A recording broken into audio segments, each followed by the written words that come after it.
Deborah Rashani is frustrated. She's hundreds of dollars out of pocket after spending 10 nights stuck at the Midway Hotel just east of the South Australian border. She went to Melbourne in early August to be at her daughter's side while she gave birth, but now her family in Adelaide needs her too. My husband just turned 60. He has terminal cancer. I'm his main support person.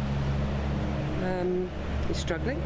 Mrs Rashani is one of more than a dozen South Australians who've been stuck in the Victorian town of Kaniva as they await SA Health approval to return home.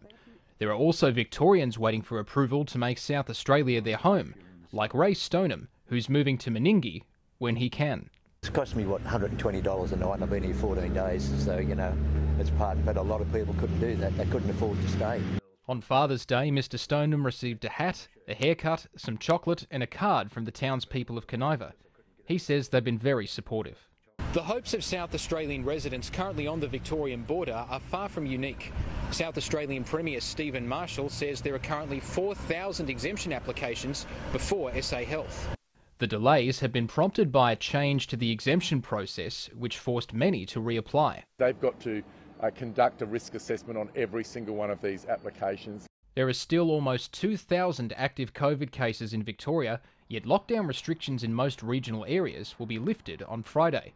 Victorian Premier Daniel Andrews says that's a reflection of the state's move away from chasing zero cases. Alexander Darling, ABC News, Kaniva.